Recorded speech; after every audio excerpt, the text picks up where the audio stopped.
Hello guys, welcome to my channel SBR রান্নাঘর। আজকে আপনাদের সঙ্গে শেয়ার করব একদম পারফেক্ট একটি জলপাইয়ের আচারের রেসিপি। এই জলপাইয়ের আচারের কালারটা যেমন দারুণ আসে, খেতেও অনেক সুস্বাদু হয়, ফ্লেভারফুল হয় আর একদমই আঠালো। এটাকে কিন্তু ফ্রিজ ছাড়াই আপনারা 1 বছরের থেকে বেশি সংরক্ষণ করতে পারবেন আর ফ্রিজে রেখে দিলে 3 বছর ইজিলি খাওয়া যায়, কোনো সমস্যা হয় না আর এটার ফ্লেভারেরও কোনো হেরফের হয় না। আর একটু খেয়াল করলেই বুঝতে পারবেন, দেখুন এটা ঠিক কতটা আঠালো আর কতটা কালারফুল হয়েছে। তো মজাদার আচারটা আমি কিভাবে বানিয়েছি এখন চলুন তবে দেখে নেওয়া যাক। এর জন্য এখানে আমি 4 কেজি জলপাই নিয়েছি আর এই জলপাইগুলোকে এখন আমি এভাবে কেটে নিচ্ছি। এর বীজটা থেকে চারদিকের মাংসটা আলাদা করে নিচ্ছি। জাস্ট এভাবেই এটাকে আমি কেটে নিব আর এভাবে কেটে এটাকে রোদে শুকাতে দিতে হবে। অনেকেই জলপাইটাকে রোদে শুকাতে দিতে ঝামেলা মনে করে, তবে আমি মনে করি কাঁচা জলপাইয়ের আচারের থেকে একদিন যদি আপনারা রোদে শুকিয়ে এভাবে করে আচার তৈরি করেন তাহলে এই আচারের টেস্টটা অনেক বেশি ভালো আসে। আর কাঁচা জলপাইয়ের আচার তৈরি করা যায় ঠিকই, কিন্তু সেটার টেস্টটা কিন্তু এতটা ভালো আসে না। যাই হোক, জলপাইগুলোকে আমি এইভাবে রোদে শুকাতে দিয়েছিলাম ছড়িয়ে। তারপরে এটাকে সারাদিন রোদ করে এনে ঘরে কিন্তু এমনি রাখা যাবে না, ফ্যানের বাতাসে সারা রাত আবার একইভাবে আমি ছড়িয়ে রেখেছিলাম। আর পরদিন সকালবেলা এখন এটা বানানোর জন্য একদমই রেডি। জাস্ট একদিন রোদে দিলেই হয়ে যায়। দেখতে পাচ্ছেন একটু শুকিয়ে নিয়েছি আমি, খুব বেশি পরিমাণ কিন্তু শুকানো যাবে না। জলপাইয়ের কালারটা কিন্তু মোটামুটি সবুজই রয়ে গেছে, কিন্তু এটা হাতে নিলে একটু রাবারি টাইপের হয় একদিন শুকিয়ে নেওয়ার ফলে। আর এর জন্যই কিন্তু আচারটা খেতে বেশি ভালো হয়। আর জলপাইগুলো কিন্তু কেটে দেওয়ার আগে কোনোভাবেই ধুয়ে নেওয়া যাবে না, না ধুয়ে এটাকে কেটে শুকিয়ে নিতে হবে। আর শুকিয়ে নেওয়ার পরে এখন আমি এটাকে খুব ভালো করে ধুয়ে নিচ্ছি। যেহেতু ছাদে শুকাতে দিয়ে এসেছিলাম, অনেক বালি পড়েছে বা ধুলা পড়েছে, ওই জন্য এটাকে প্রায় 7 থেকে 8 বার আমি কচলে কচলে জল পাল্টে পাল্টে ধুয়ে নিয়েছি। এখন দেখুন ধুয়ে নেওয়া হয়ে গেছে। এগুলো এখন আমি আচার তৈরির জন্য নিয়ে নিয়েছি। কড়াইতে প্রথমে আচার তৈরির জন্য কিছু সরষের তেল গরম করে নিচ্ছি। চাইলে সয়াবিন তেলও ব্যবহার করা যাবে, তবে আচারের জন্য একটু সরষের তেল দিলেই ঘ্রাণটা বেশি ভালো আসে।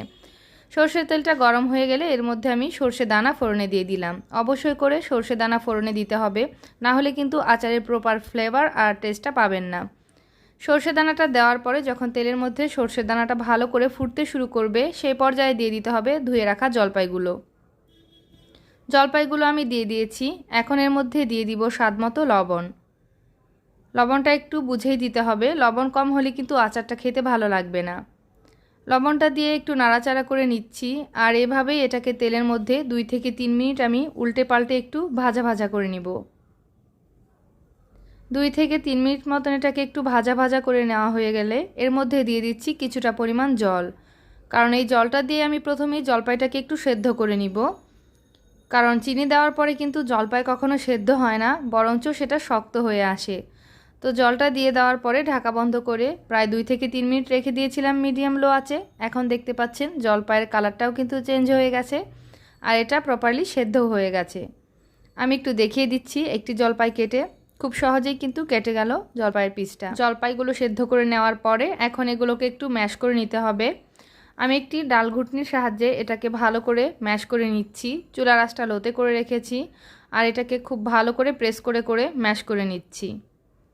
যতটুকু সম্ভব ম্যাশ করা যায় ম্যাশ করে নিতে হবে, কারণ এটা কিন্তু চিনি দেওয়ার পরে আর ম্যাশ হবে না।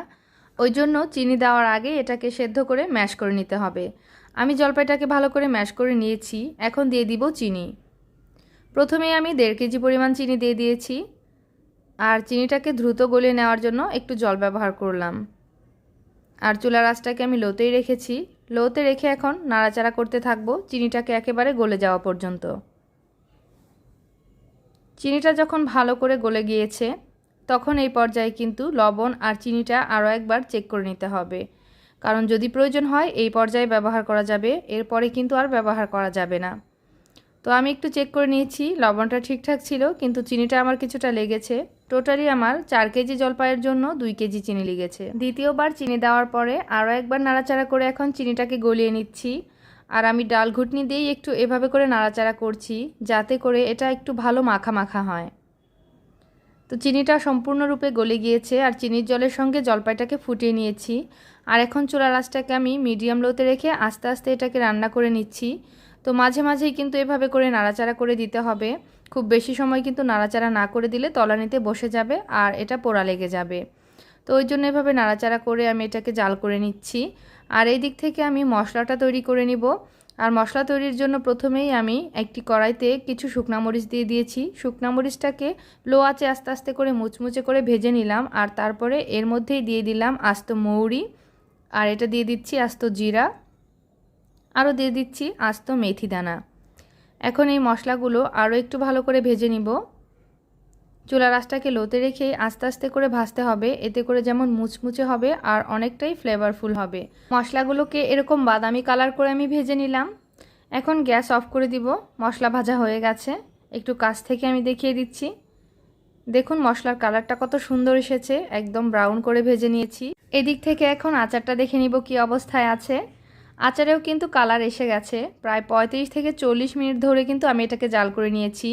কোনো সময় লো আঁচে বা কোনো সময় মিডিয়াম লো আঁচে, এভাবে করে আস্তে আস্তে করে এটাকে জাল করে নিয়েছি।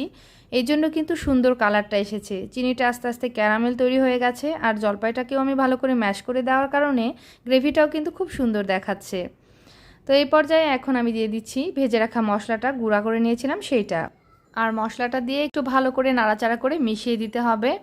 আর এই ভাজা মশলাটা দেওয়ার সঙ্গে সঙ্গে দেখবেন আপনার সারা বাসা জুড়ে আচারের সুঘ্রাণে ভরে গেছে। এমনকি আপনার পাশের বিল্ডিং বা আপনার টোটাল বিল্ডিংয়ের লোকেরা এই আচারের সুঘ্রাণ পাবে।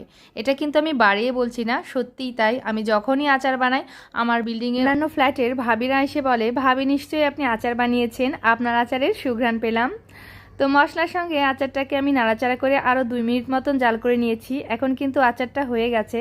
আচারের কিছুটা গ্রেভি আমি একটি ফ্রিজের মধ্যে ঢেলে নিলাম, আর ঢেলে ঠান্ডা করে নিয়ে দেখতে পাচ্ছেন এদিক ওদিক কিন্তু নড়েচড়ে যাচ্ছে না। তার মানে আচারটা আমাদের রেডি হয়ে গেছে। কারণ এটা এখন আমি যদি গ্যাস অফ করে নামিয়ে নিই, ঠান্ডা হয়ে যাওয়ার পরে আরও অনেকটাই শক্ত হয়ে যাবে। এ পর্যায়ে আমি গ্যাস অফ করে দিচ্ছি, আর এটাকে পুরোপুরি ঠান্ডা করে নেওয়ার পরে এখন আমি একটি জারে ভরে নিব। আচারটা পুরোপুরি ঠান্ডা হয়ে গেছে। বেশ কিছুটা আচার কিন্তু খাওয়াও হয়ে গেছে দেখতে পাচ্ছেন। তো এখন আমি এই আচারটা একটি জারে ভরে নিচ্ছি। আর আচারের কালারটা যেমন দারুণ এসেছে, আচারটা খেতেও কিন্তু ঠিক ততটাই দারুণ হয়েছে। আর আচারটা একেবারে ঠান্ডা হয়ে যাওয়ার পরে দেখতে পাচ্ছেন যে ঠিক কতটা আঠালো হয়েছে। আর এরকম আঠালো আচারই কিন্তু খেতে বেশি মজার হয়। এখন এগুলোকে আমি জারে ভর্তি করে নিচ্ছি। আপনারা যদি আমার এই প্রসেস ফলো করে একবার হলেও জলপাইয়ের আচার তৈরি করে খান, তাহলে বুঝতে পারবেন যে জলপাইয়ের এই আচারটা ঠিক কতটা সুস্বাদু হতে পারে। আমার তো মনে হয় এই প্রসেসে যদি কেউ আচার তৈরি করে খান, তাহলে আমার চ্যানেলের নাম সারা জীবন মনে রাখবেন। তো আজকের ভিডিওটি এই পর্যন্তই। ভালো লাগলে প্লিজ লাইক, কমেন্ট এবং শেয়ার করবেন। আর অবশ্যই আমার চ্যানেলটিকে সাবস্ক্রাইব করে পাশে থাকা বেল আইকনটি ক্লিক করে দিবেন। ভিডিওটি দেখার জন্য সকলকেই অসংখ্য ধন্যবাদ।